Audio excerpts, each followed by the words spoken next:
প্রিয় দর্শক, আসসালামু আলাইকুম। কেমন আছেন সবাই? আশা করছি সকলে ভালো আছেন। সকলকে স্বাগতম জানাচ্ছি মনিহার ট্যুরস অ্যান্ড ট্রাভেলস এর পক্ষ থেকে। প্রিয় দর্শক, আপনারা জানেন বাংলাদেশে ইতিমধ্যে সিনজেন কান্ট্রির অনেকগুলো এম্বাসি কিন্তু ইতিমধ্যে ঢাকাতে চলে এসেছে। তো আজকে কিন্তু আমরা সেই দেশগুলোর মধ্যে অন্যতম একটি দেশ স্পেন, সেটার ওয়ার্ক পারমিট ভিসা নিয়ে আলোচনা করব, কথা বলবো। কথা না বাড়িয়ে চলুন ভিডিওটি শুরু করা যাক।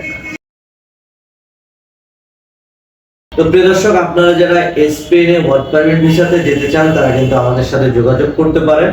আজকে কিন্তু মোটামুটি স্পেন সম্পর্কে যে কাজগুলো আমাদের কাছে আছে সেগুলো নিয়ে বিস্তারিত তথ্য কিন্তু আপনাদের সামনে তুলে ধরবো। আমাদের কাছে স্পেনে যে কাজগুলো আছে সেগুলো হচ্ছে যে warehouse, hotel, coffee shop আর রেস্টুরেন্ট, এই চারটা ক্যাটাগরিতে আপনারা কিন্তু আবেদন করতে পারবেন। এবং আবেদনের পরবর্তীতে আপনাদের ফ্লাইট হওয়া পর্যন্ত টোটাল সর্বোচ্চ 6 থেকে 7 মাস মতো সময় লাগতে পারে। এবং ডকুমেন্টস হিসেবে আপনাদের পাসপোর্ট, এনআইডি কার্ডের কপি এবং 4 কপি ইউরোপিয়ান সাইজের সাদা ব্যাকগ্রাউন্ডের ছবি কিন্তু প্রয়োজন হবে। এখানে বেতন হচ্ছে 800 থেকে 1200 ইউরো পর্যন্ত বেতন হবে স্টার্টিং এ। এবং প্রথম অবস্থায় ভিসার মেয়াদ 1 বছর হবে। এর পরবর্তীতে আপনারা ভিসাটা রিনিউ করতে পারবেন এবং টিআরসি কার্ডটা আপনারা 3 মাসের মতো পেয়ে যাবেন। স্পেনে যাওয়ার জন্য অথবা আবেদন করার জন্য বয়স সীমা হচ্ছে 18 থেকে 45। যাদের 18 থেকে 45 বছরের মধ্যে বয়স আছে তারা কিন্তু আবেদন করতে পারবেন। এখানে থাকা খাওয়ার বিষয়টা হচ্ছে থাকা কোম্পানি বেয়ার করবে এবং খাবার কিন্তু নিজেকে বেয়ার করতে হবে।